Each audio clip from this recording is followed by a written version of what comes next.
morning, everyone. I'm so excited to have you guys here. We're streaming live. I'm here today in St. Louis at 2 City Place Drive, and I'm super ecstatic to have you guys. This is the first live stream video that I've done, and it's going to be a little rocky because typically I have people in front of me and I can make jokes of and all that good stuff, but you guys are at home, so enjoy. It's going to be fun. So the first thing I want you to pay attention to is our legal information. So we'll talk a little bit about that. And basically, all it's saying is information that's going to be provided, essentially to consult with your CPAs, tax attorneys, as well as any financial advisors that you'll be working with. I always say that as a fiduciary, I'm sort of obligated to speak in your best interest.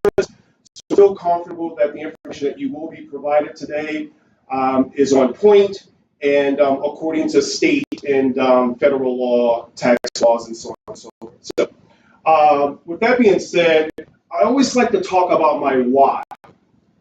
And when I first started in this business, I always wanted to figure out how to make people's lives, financial lives, much more successful than when I came.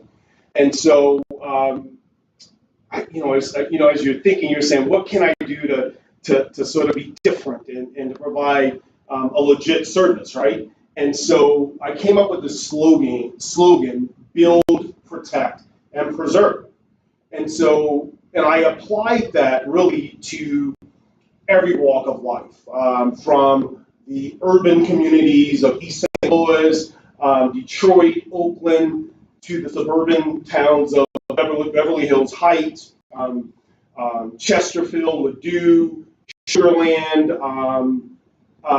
It all applies, and that's build, protect, and preserve, right? They're all fairly common when you sort of look at that slogan, right? Because what we're doing at Harris Financial Solutions and BCD Advisors under White Glove Private Wealth Management, we're building, protecting, and preserving, right? We build communities with financial knowledge, financial insight. We build portfolios with strategic proprietary portfolios. We preserve, we protect by market volatility, probate avoidance, making sure that you're with the right company doing the right things, whether it's our firm or any other firm. That's how we're protecting and preserving the situation, and that goes from making sure that if something happens to you, your estate passes to your beneficiaries and your heirs in a much more fluid pace, mitigating and minimizing taxes for the most part, and just preserving the estate. So that's sort of my why, right? Was to get in and really talk about those things, those three main things that affect almost everyone that's here in the United States and obviously worldwide. So it's super excited to be able to bring this to you guys and express sort of the things that I think are concrete. I don't like to talk about myself, but I guess it's only natural for you guys to know who I am and what I do. And so, I started this company probably, over 20 plus years ago, Harris Financial Solutions, with that mindset, building, protecting, and preserve. We're talking, total assets under management, maybe 150 million. We tend to do a lot of great things in every community. And so with that, obviously comes assets under management.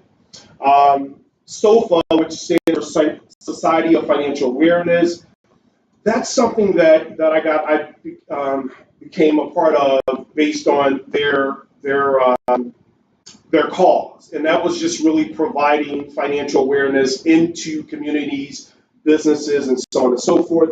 So I was super excited to be a part of SOFA, Society of Financial Awareness. So those are all the things that I think speaks to me. Obviously, I'm a fiduciary. I shouldn't say obviously, but I am a fiduciary, and I'll talk about that a little bit more and why that could benefit you, whether it's with me or anyone that you may be working with. So I'm super excited.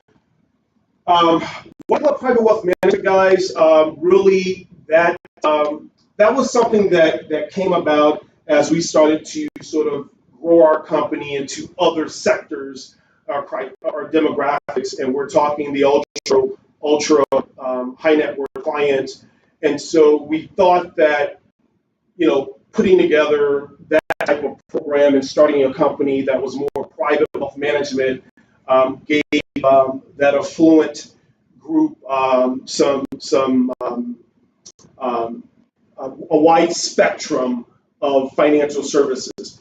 The great thing, though, is all of my clients gets that service, right? So it's not just the ultra net worth, ultra high net worth, but it's also every client that I work with. So everyone's exposed to the concierge treatment, if you will. So again, just super excited about that and being able to bring white glove private wealth management to all of our clients.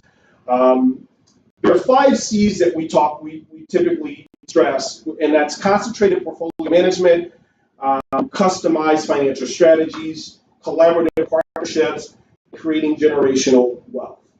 I like to talk about our partnerships because, obviously I can't do everything. And so just like today, I have an outstanding IT team with me, Andrew, Derek, Brian, that's putting this stuff all together. There are other people that I work with that are just outstanding at what they do. And without them, I wouldn't be able to do some of the things that I'm able to do. Other partnerships we will talk about shortly, but companies like Vanguard, Charles Schwab, Midland National Life, some of those companies, tax law attorneys and things like that. Those are the partnerships that allows for me to provide the perfect service for my clients. And then creating generational wealth, obviously that's something that's near and dear to my heart, coming from poverty.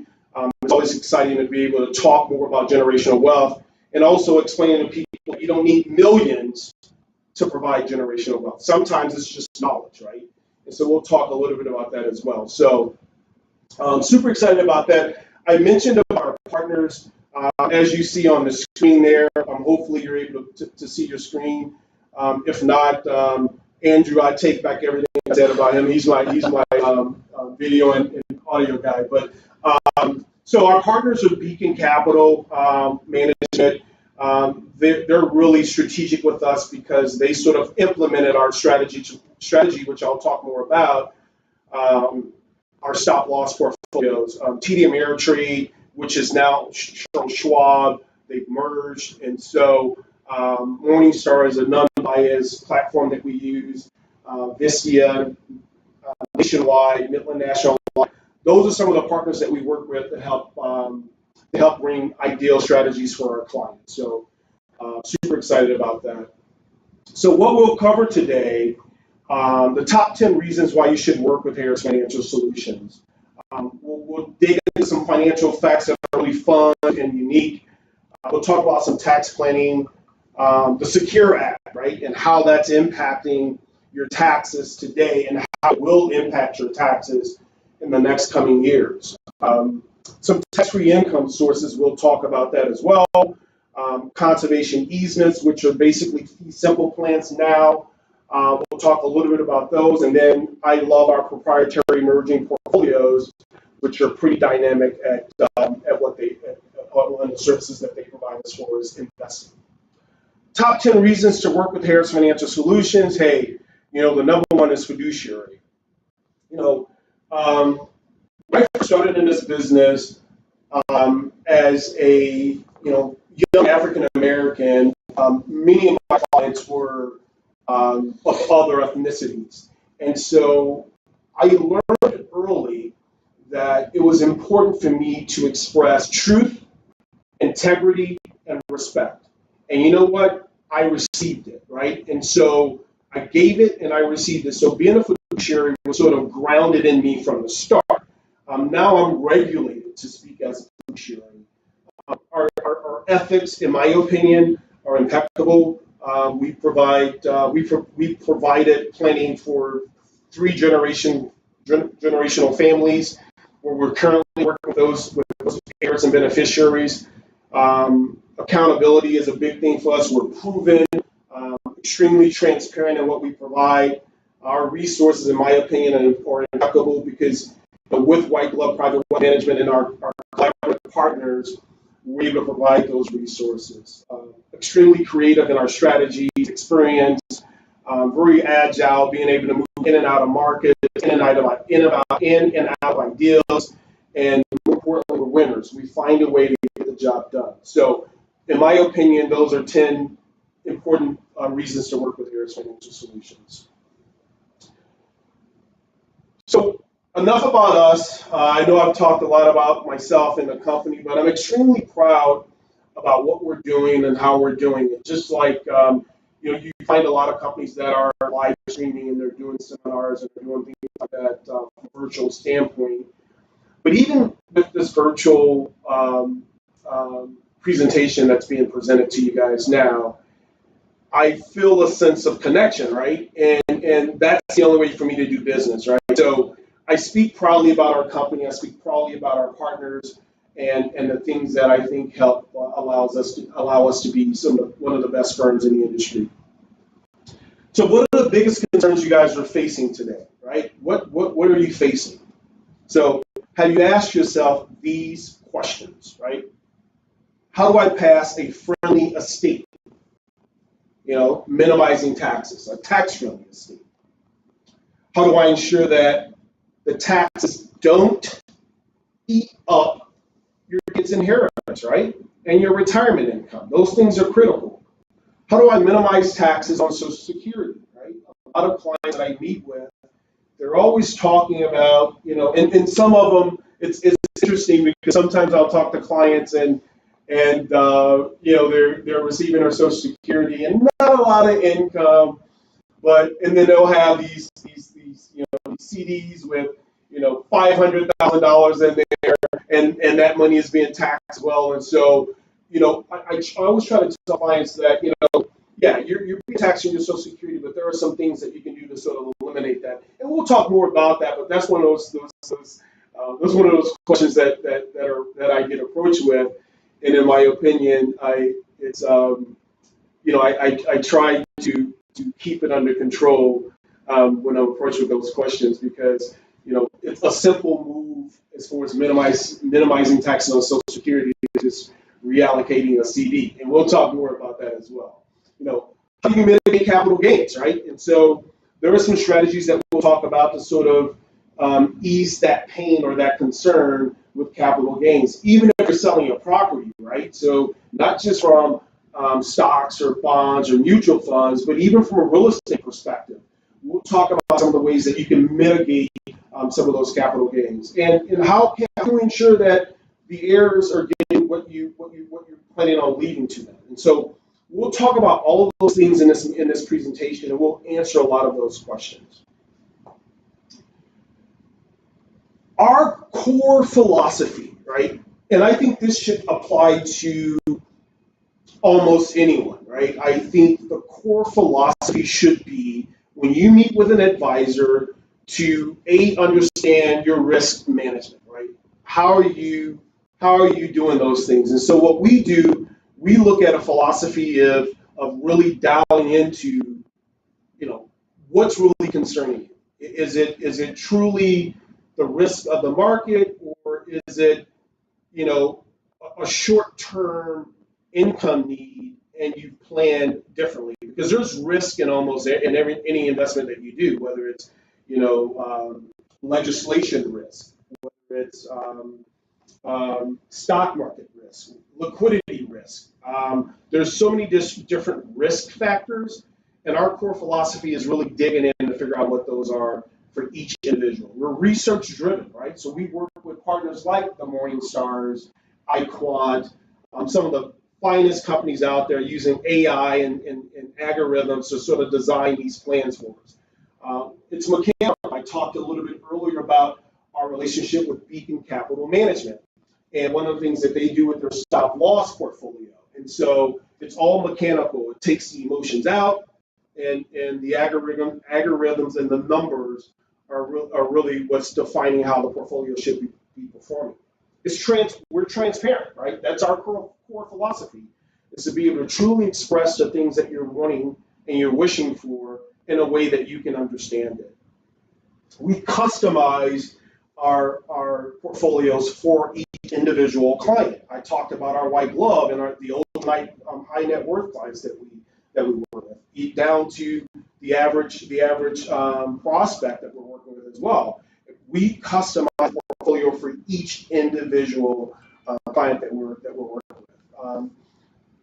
One of the key things, and this shouldn't be last, is client centered.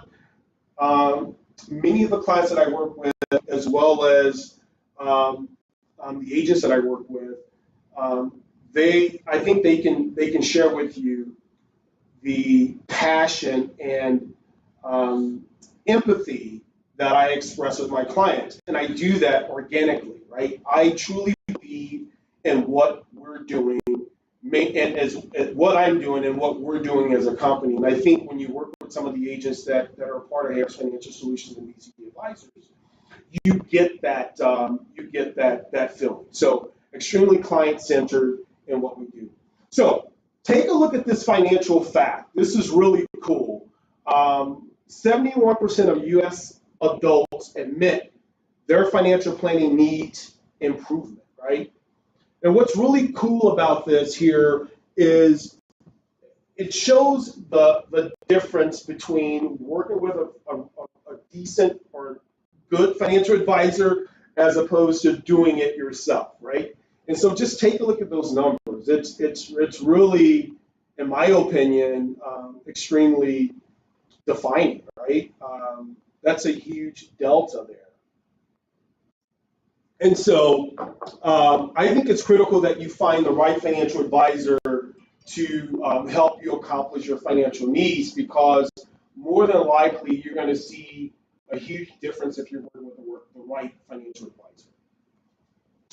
Another financial fact that I think is extremely critical is you talk about the average return in a client's account and the ways of getting there, right? And there are a lot of different ways of getting there.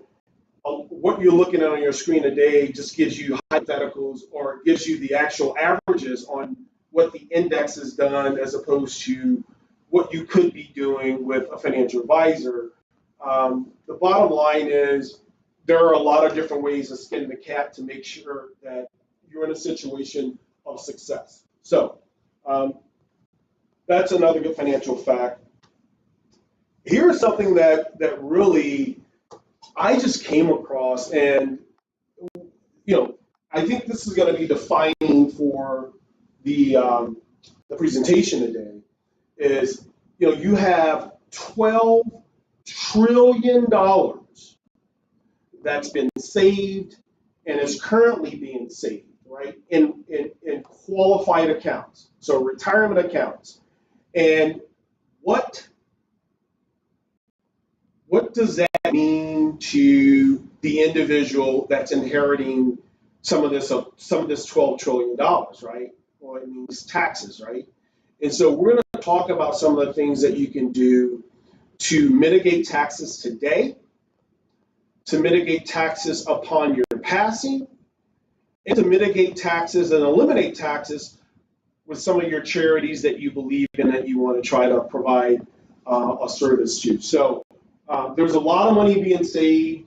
Trust me, you have three people that you're leaving that money to, right? You're going to leave it to your in-laws or your kids.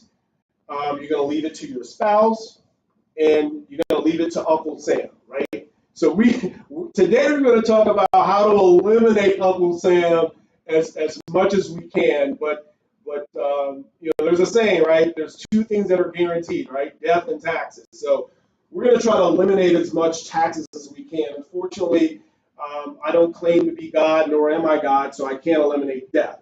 So that's something to think about as far as the two guarantees, and one of the guarantees that you can certainly try to mitigate as much as possible.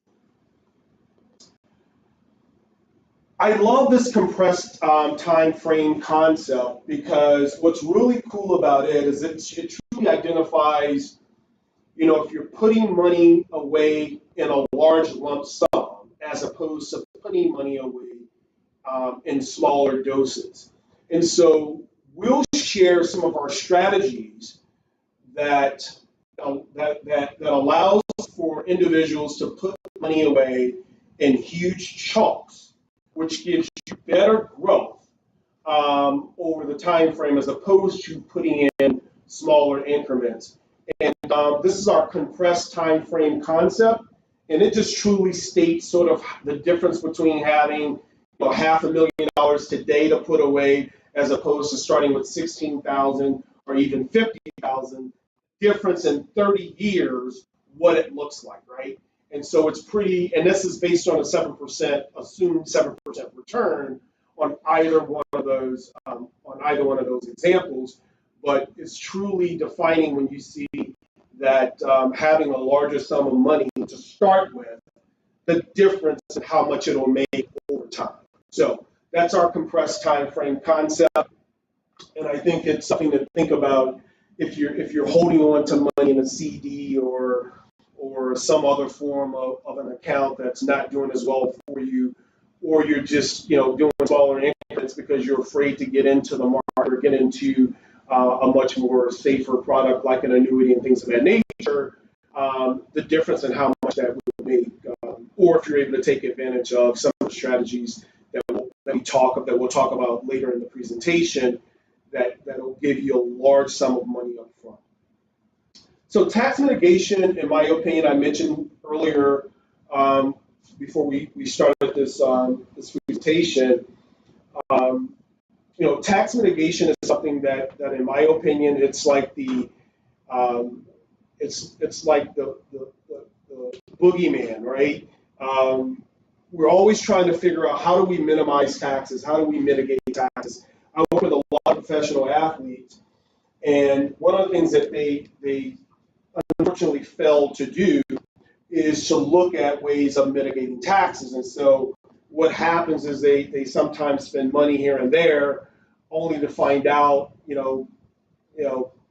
tax time that they have a huge tax bill. So we'll talk about some of the ways that you can mitigate taxes, and some of those things are some of those concepts are tax harvesting, right? That's something that we talk about in this presentation that I think a lot of advisors don't utilize for their client, and I think it's a really, really cool way to mitigate taxes. We'll talk about reducing taxes on Social Security. Again, because when I started in this business, you guys have to understand that I'd say 90% of my clients were, 60 and older.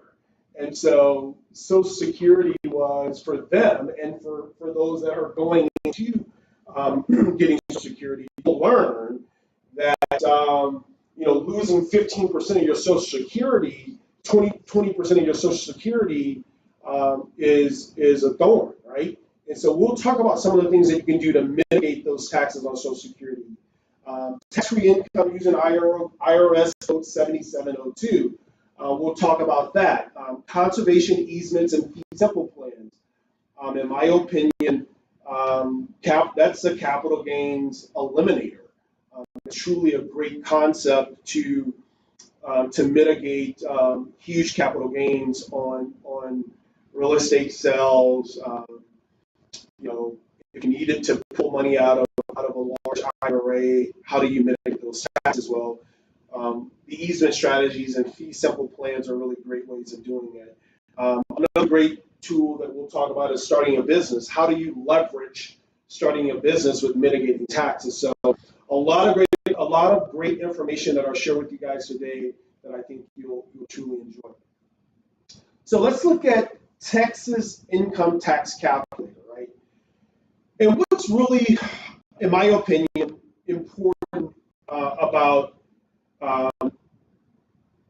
Texas residents is, sometimes they fall asleep at the wheel because, as we'll learn later in the slide deck, there are 0 state income taxes in Texas. Well, because you have that portion of your taxes that you you don't have to pay. There's still other taxes that you have to consider. And so we'll talk about those things that I think may still impact your income or may be impacting your income. So we'll talk about those things as well. If you look up on the screen, I've outlined sort of the tax brackets that you will fall into based on your income.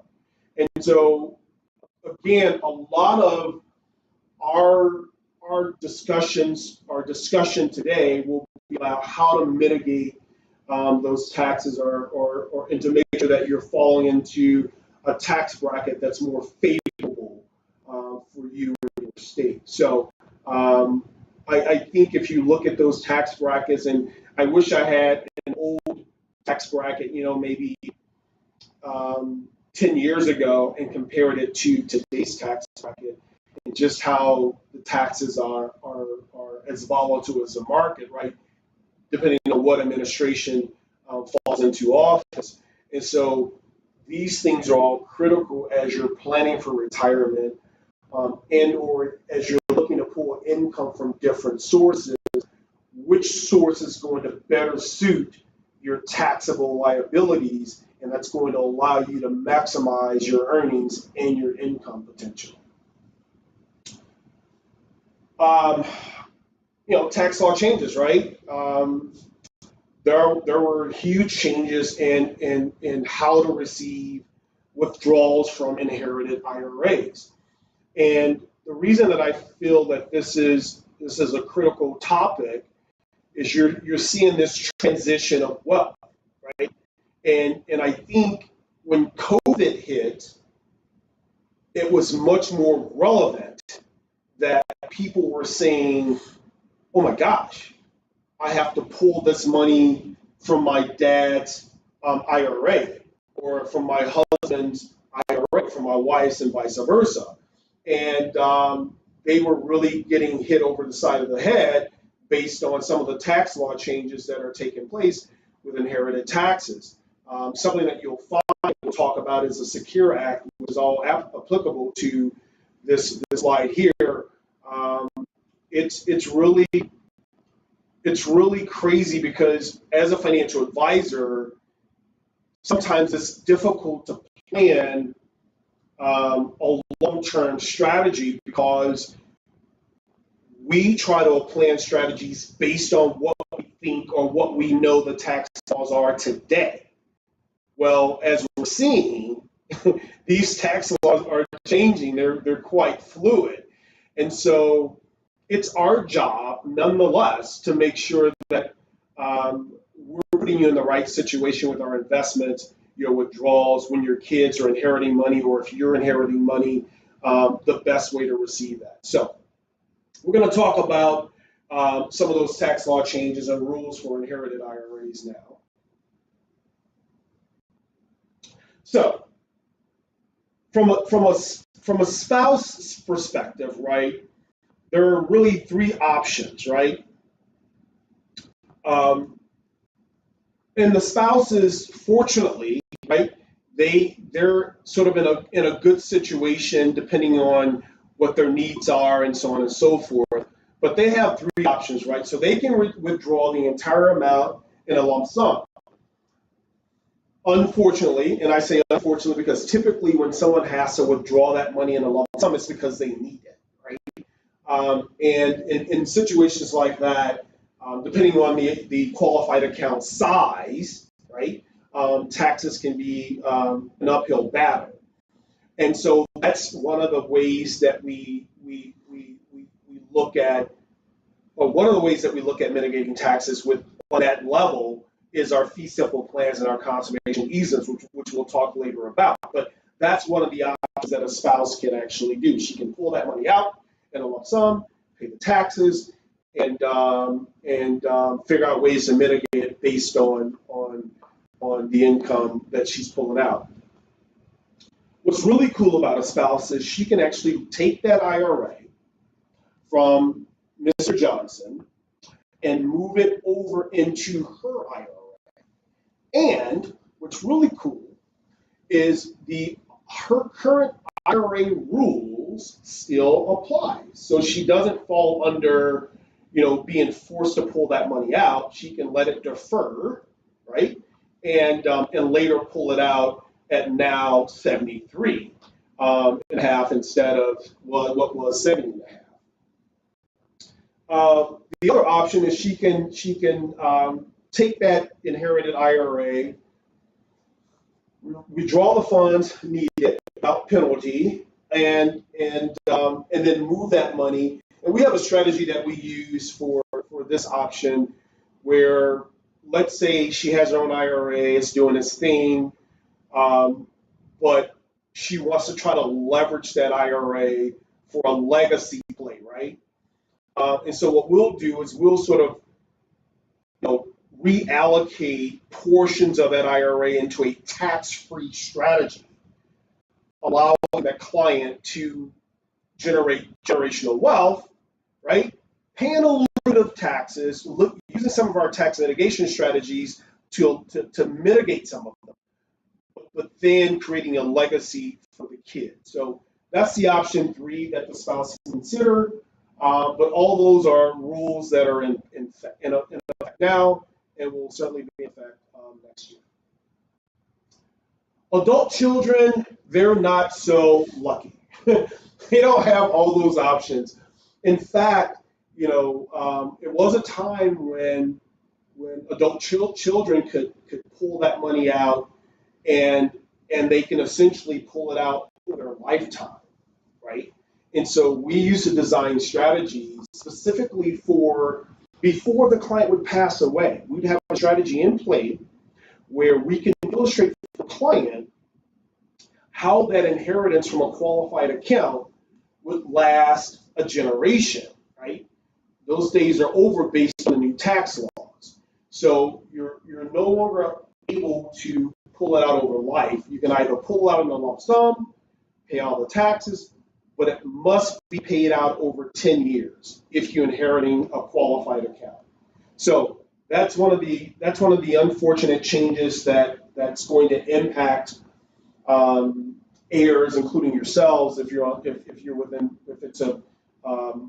mom or dad may be passing away, or if they pass away, I guess, and they have a qualified account, you're going to be in a situation where you can no longer take it out over your lifetime. You're only able to take that money out over 10 years or in a lump sum. Either way, there's a strategy for you, whether it's with our firm or some other firm. Inherited before 2020, you could withdraw that money out, as I said, and take it out over your lifetime. But those rules have somewhat changed. I think there are some things that you can do that as I said earlier, that does allow for you to pull that money out in a way that's going to be much more efficient for you and your family. So those are some of the things that we'll talk about again later in the conversation. Here are some other options that you can look at, in my opinion. They are, a lot of these things are fairly similar. A lot of these things I talked about before the slide, like the 10-year plan and all that stuff. It all comes down to this, guys. It all comes down to finding the right advisor that's going to have a strategy fit for whatever need that you're wanting. Whether you're having to draw it out over 10 years, that's your plan, or you need it as a lump sum. There are plans for that. I think what I want to do today is just really bring your awareness to what you may face if you're inheriting a qualified account from a mom or dad in this situation.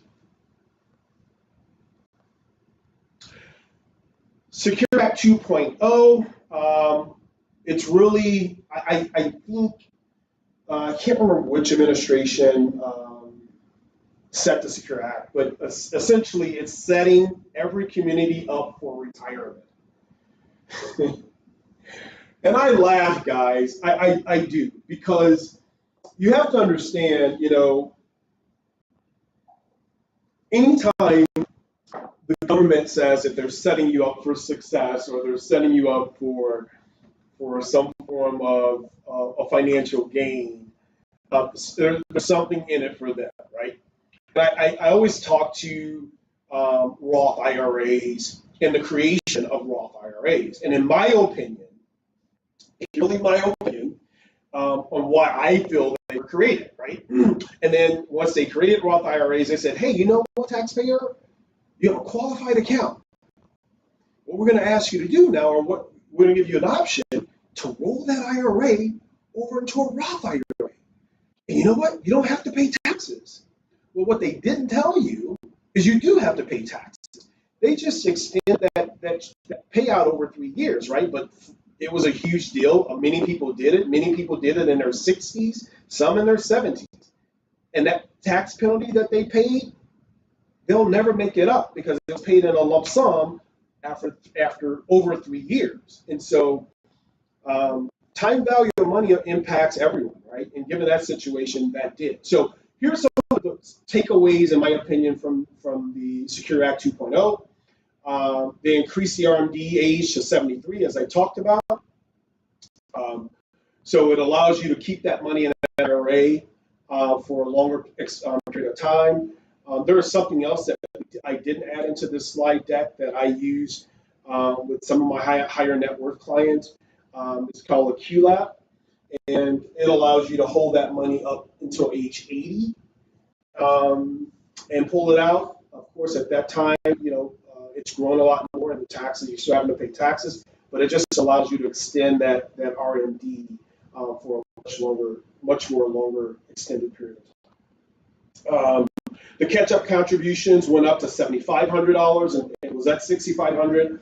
So they've increased the amount of money that you can put into your qualified account, IRA, so on and so forth, to $7,500. It even changed on SEP plans and some of those other strategies that are made available for you to mitigate taxes or to put back into retirement. That's the employee-sponsored Roth IRAs.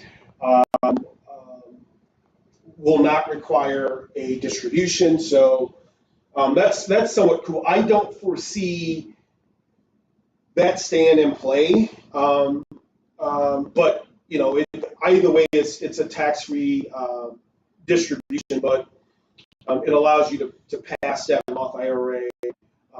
You still have the rule of taking it out if it's extended, but that's a great new law that they did. The QLAC I mentioned to you guys extends it to age 85, so that's a great strategy. I really love that.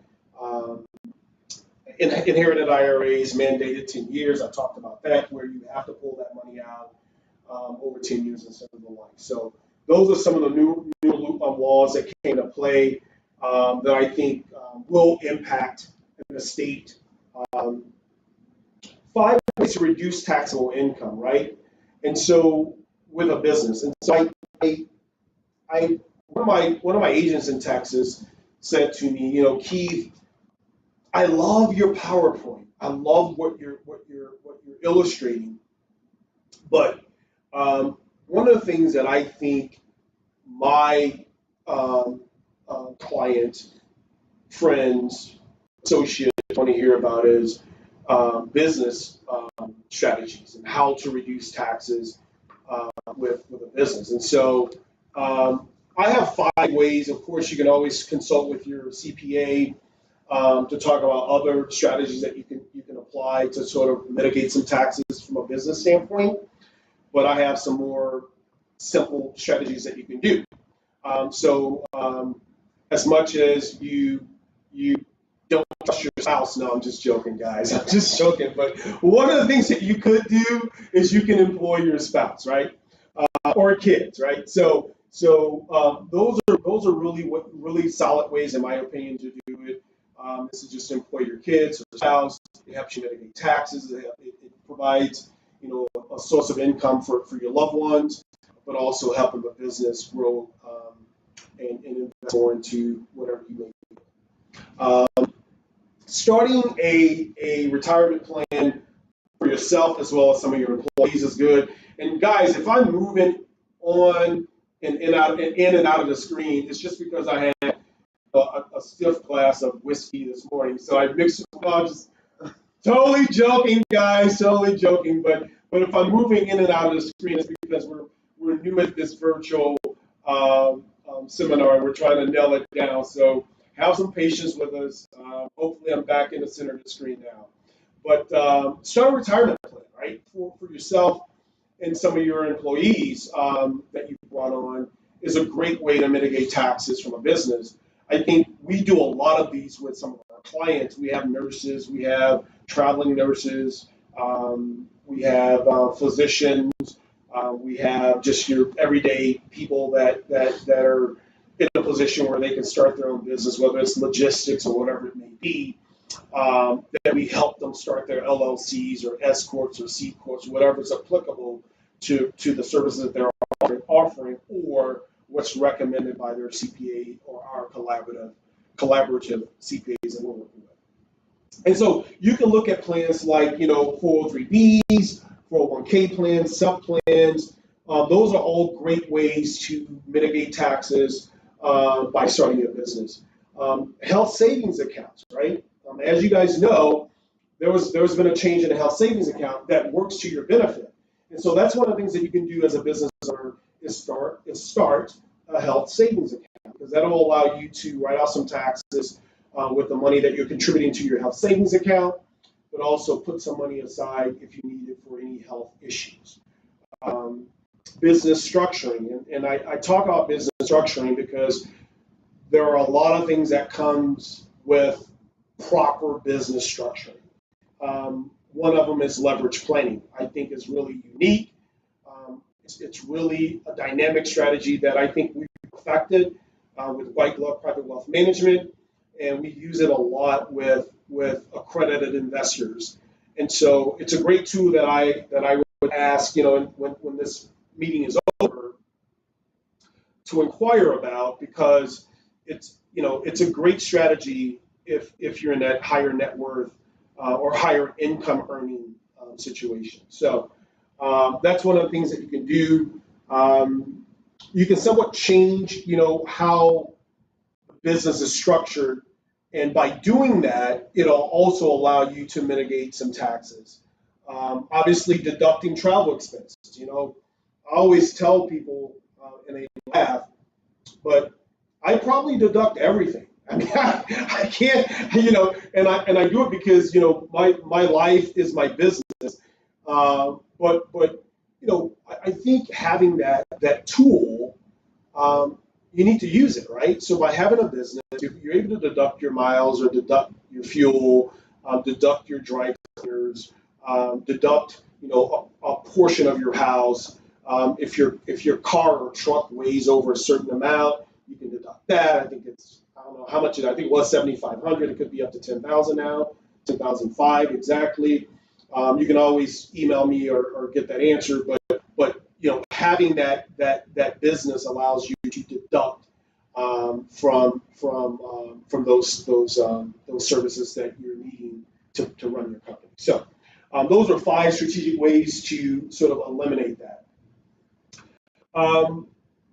We talked about a lot of different things here, and I know a lot of times I find with clients that I'm meeting with is they have different approaches and different ways that they want to try to provide legacy either to their charity or to their loved ones and so on and so forth. So Secure Act 2.0 2023, one of the things that we talk about is 501c3s, right?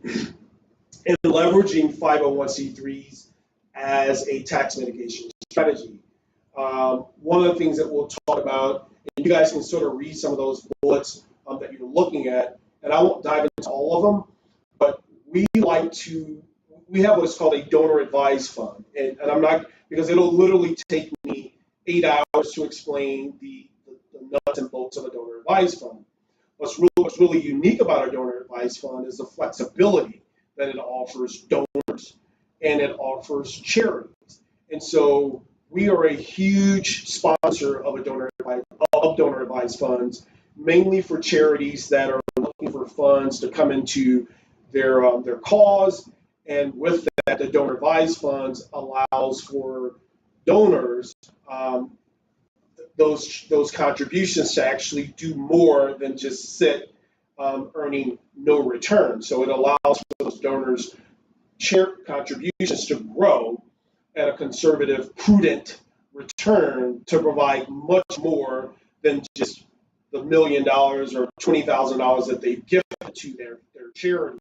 It allows for that $1 million to be 1.3 million, or the 200,000 to be 260,000. So that's really leveraging, our donor advised funds into the Secure Act to allow for much more robust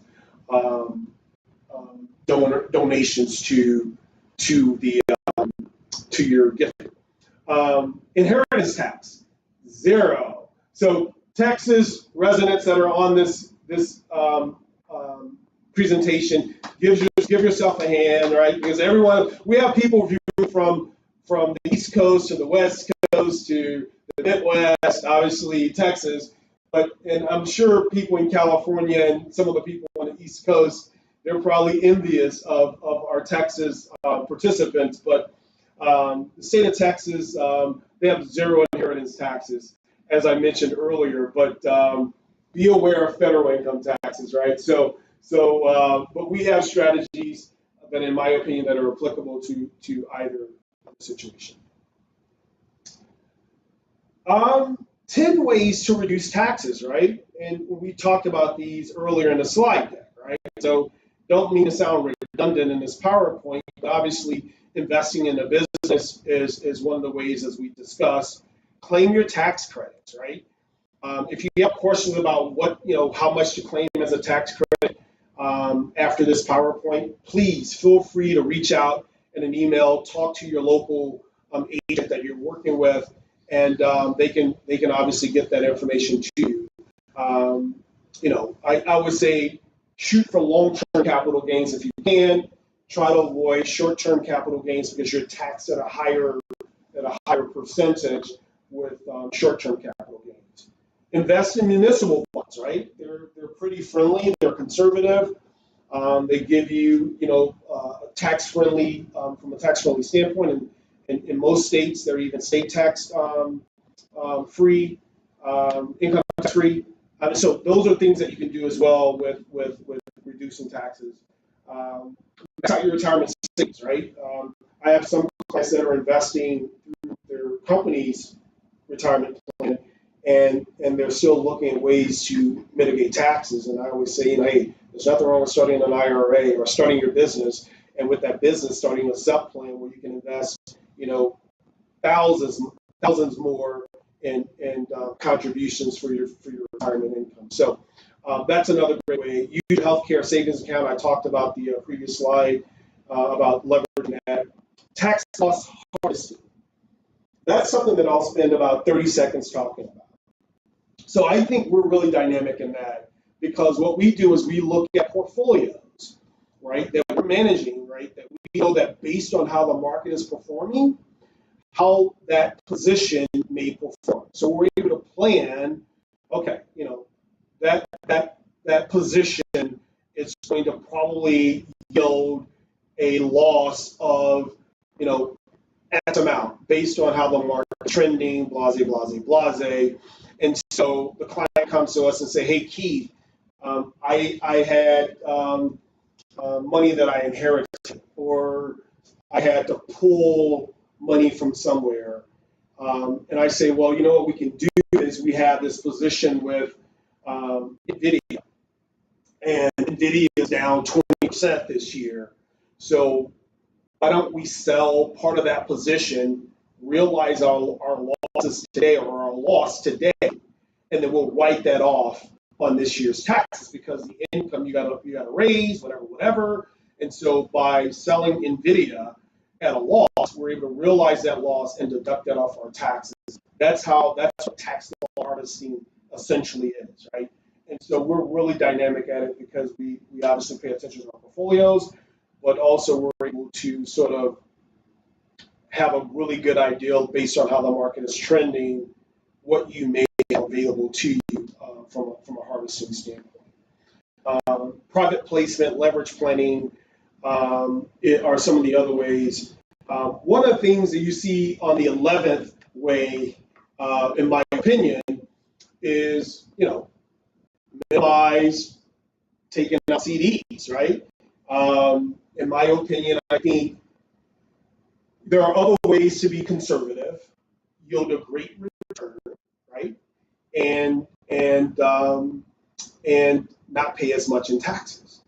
And so when you have a CD, I always tell clients, yeah, well, I'm gonna leave my money in a CD because I'm earning, 4.5%, 5%, whatever it is, right? I said, well, that's great, but your income was $80,000. So you guys saw the slide deck, right? Where based on $80,000 in income, what they would pay in taxes. So you're not really getting 5% because you have to deduct that income each year, right? That 5% is probably a net of 2.5% or 3.5%, right? After taxes, right? Because you're going to get a 1099 whether you're making 5%, 1%, 2%, a half a point. You're going to get a 1099 from the bank. So one of the things that we'll talk about later in the slide deck is other ways of having, conservative growth, but not having the taxes. So minimize your short-term capital gains. I talked about that earlier. And then obviously minimize what you're having in CDs, right? So those are some of the ways that you can do it. Leverage planning, we won't go into leverage planning. Retirement planning, in my opinion, is one of the ways that leverage planning works, really well. Earlier in the slide deck, I talked about the time value, right? And putting in $500,000 a day as opposed to putting in $16,000 a day or $30,000 a day, how much more you would have in 30 years or 20 years or so on and so forth. So with leverage planning, it allows you to start a retirement with a substantial amount of money. And we use that working with our collaboratives in the banking industry that allows for our clients to have that. Leverage planning, another great tool for leverage planning is estate planning. Again, it allows you to really, generate substantial inheritance to your family on a tax-free basis, right? Buy-sell agreements are another great way to sort of use leverage planning as a tool for your company or for yourself, I should say. So leverage planning is something that if you have questions about leverage planning, how you can leverage that to grow your retirement savings, that's what I would recommend you do. So we're going to talk now about what I think is really dynamic. Let's see if we can go back a slide. Okay.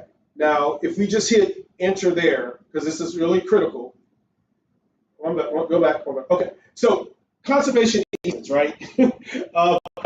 Actually, guys, when that ball hit the brick, it was supposed to be like taxes blow up. But apparently, trust me, I screwed something up. Not my guys, right? That's all on me. But conservation easements are fee simple plans, in my opinion, is the ultimate capital gain mitigator, right? And so that's one of the tools that we'll talk about briefly here. Okay. So basically, without getting into all of the text that you're looking at there, conservation easements and fee simple plans are essentially a farmer saying, hey, I have 100 acres.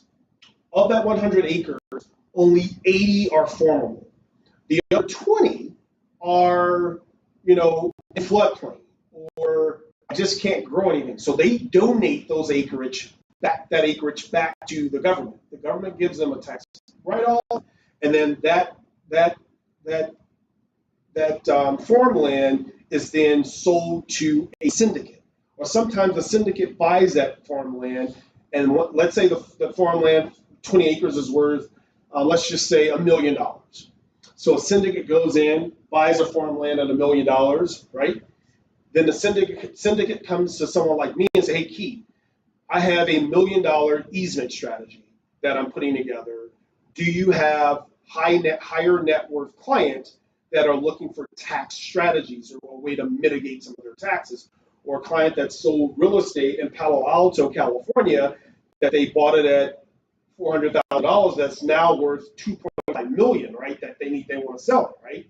So this is a strategy that you can easily make applicable to that client and mitigate those taxes by using the easement or fee simple plan based on that syndicate buying that farmland, bringing it to me, saying, "Hey Keith, I got this farmland. You got clients? Yes, hey, Mr. Client, you had this much in taxes that you're looking to write off. You can put $50,000 into this fee simple plan. You're able to write off 30% of your HI. Bam. That's what a conservation easement is. That's essentially what it does.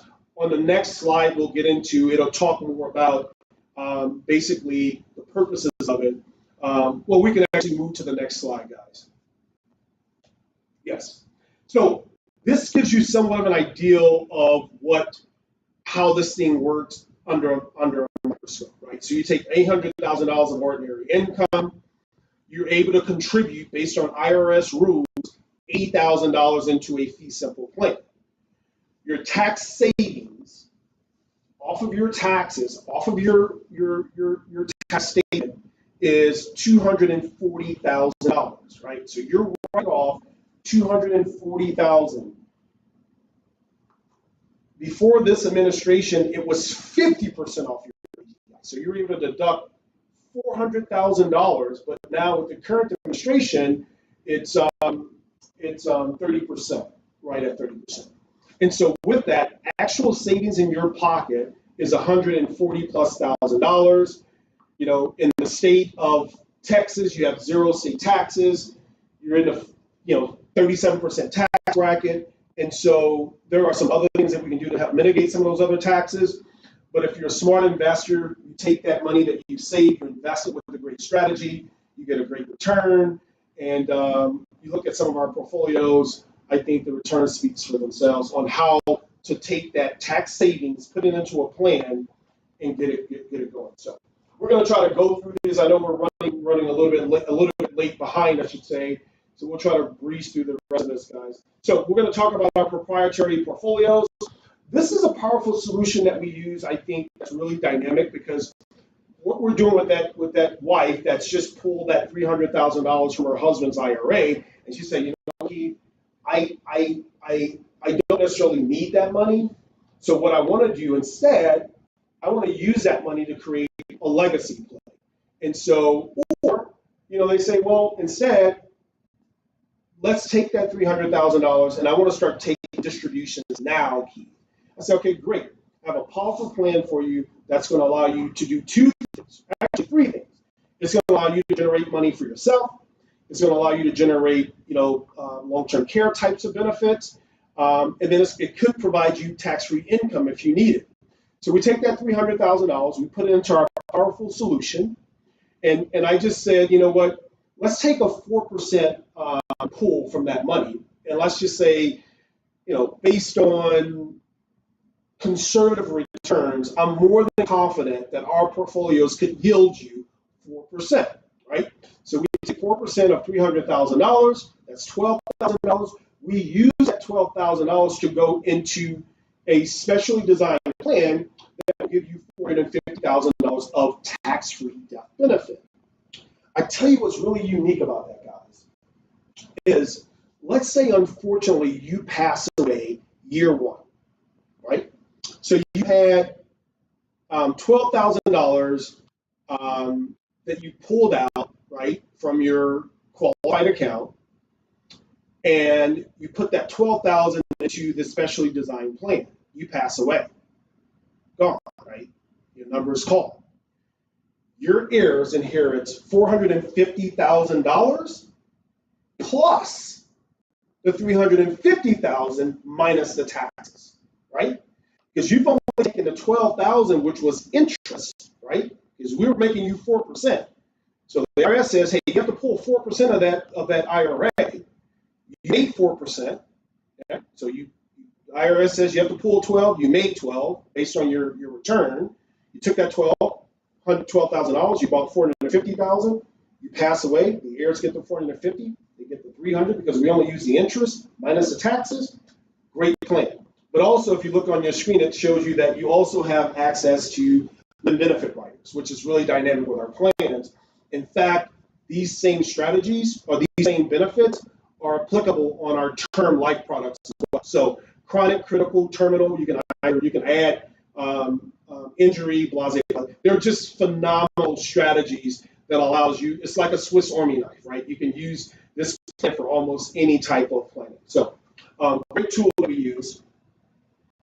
I talked to you guys earlier about, CDs, right? And why do a CD, right? So imagine if this $200,000 was in a CD, and you were fortunate enough to have a 5.6% return, whatever it is, and you received $11,000 in income or interest. Well, if you were in a CD, you wouldn't actually have received that.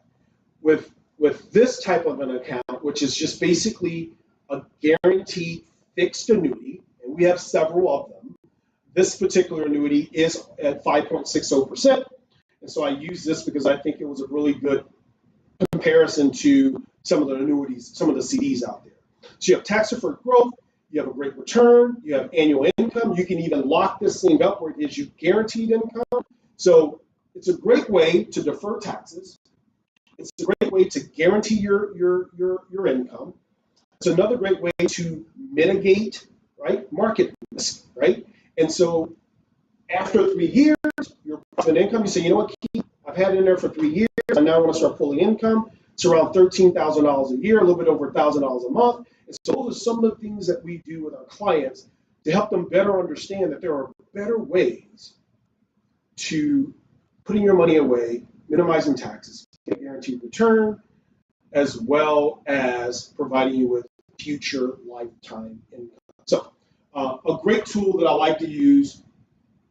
On the other side of this strategy here, you have what are called index annuities, right? And so these are strategies that we use for clients that are looking for better than average returns, right? So with this strategy, it allows you to allocate your money into an index, whether it's the S&P 500, whether it's a Dow Jones, whatever it is, right? Whatever indices, you can put that money into within this annuity, and it allows you for a greater return. So given this example here, you have $500,000 that goes into a fixed index annuity. What I love about it is, let's say you have a 7% increase in the market and/or in your annuity, right? So the annuity goes up 7%, year one, year two, you get $535,000. We have a correction in the market goes down. Now, typically in my live event, this is where I get my audience to sort of get in. And so for those that have been to my seminars, you'll know when I say zero, you say hero, right? Because when the market goes down, zero is your what? Hero, right? Because you have no market volatility with a fixed index annuity, right? You went up 7% without compounding this thing. You're at 535. The market has a correction. It goes down. You have a floor, right? So your floor is zero.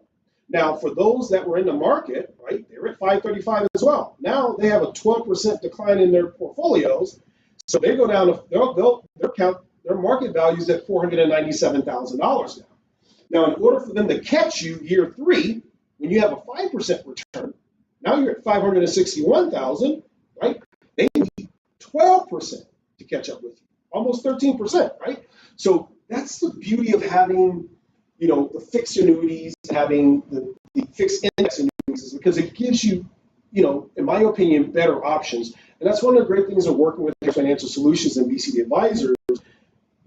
We're not just this company that's going to sort of pigeonhole our clients where, you only go to the market or you only go into this, you go into that. It's going to be whatever fit our client's best interest.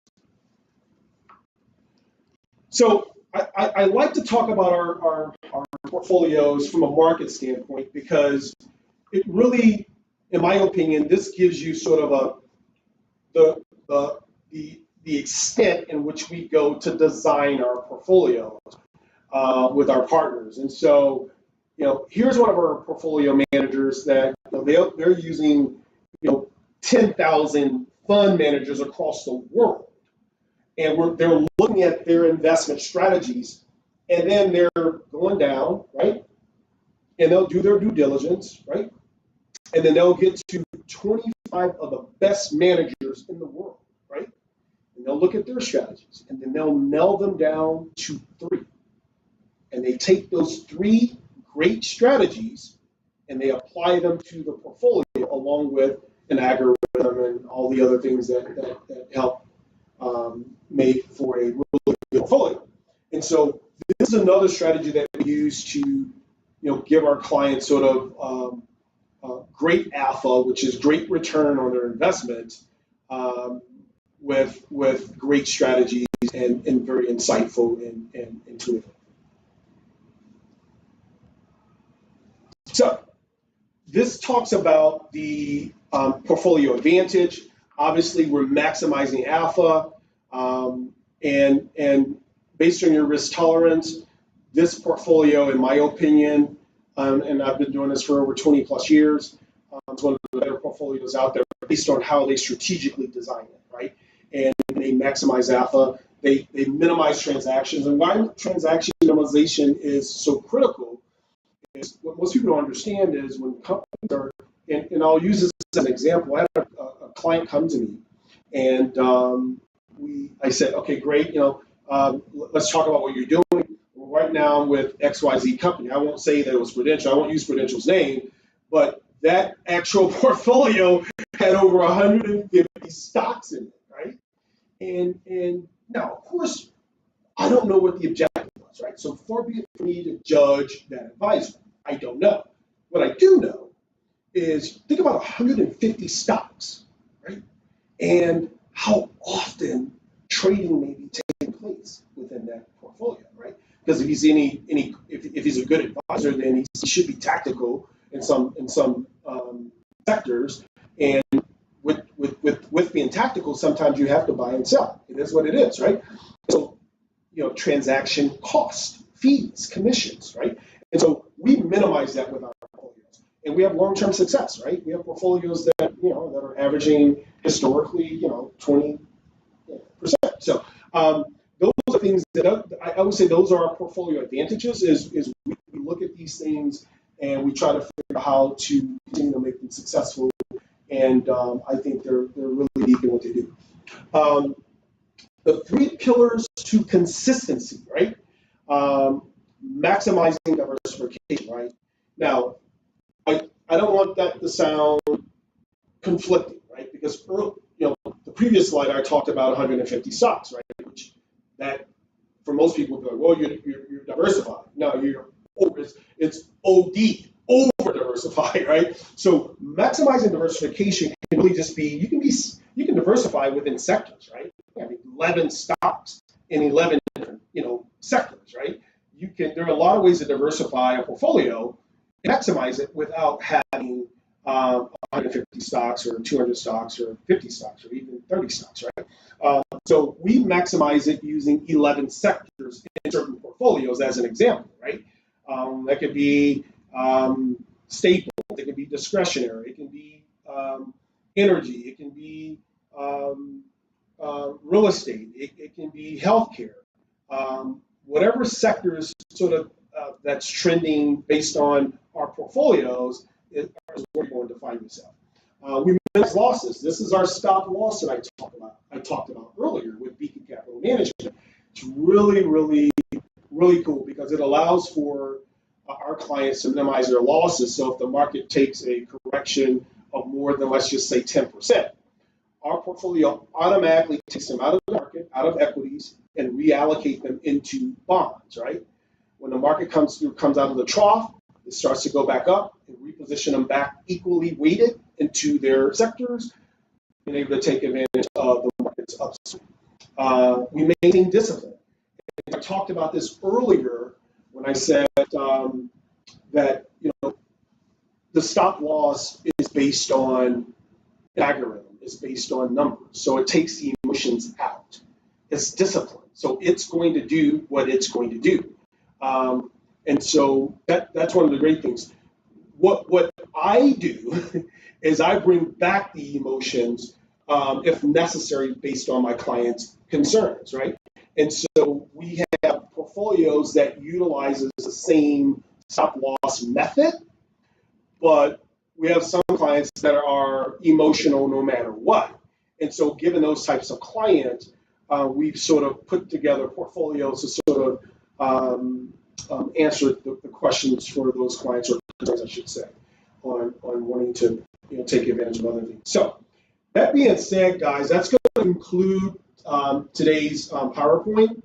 I will say this, guys. I rarely do I have the opportunity to meet with a client and not be able to help them, whether directly or point them in the direction of another advisor or another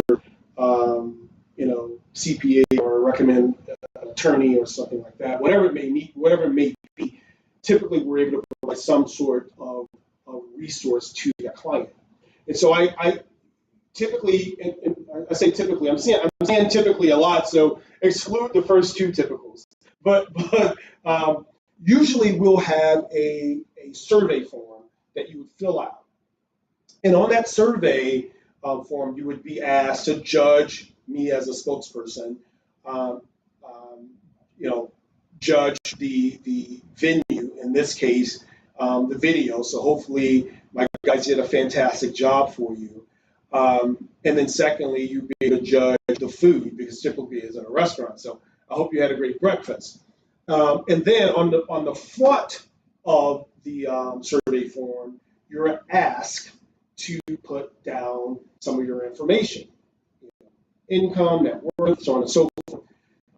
Everyone that's on this call will receive a survey form. In addition to that, you will receive a call and or an email for an appointment. Now, you're not obligated to have an appointment with us. But what we will do is we will reach out to you and try to schedule an appointment. For those that are on the call with their local advisor or agent, the agent will be getting in touch with you to schedule a call. Feel free to email me at harrisfinancialsolutions.com. I will answer any questions that you may have, any concerns that you may have, as well as get you any information that you may need. Again, thank you so much. I look forward to coming to a city like yours, and reach out. We're looking forward to meeting with you guys and talking with you guys. God bless. Enjoy your day. Thank you.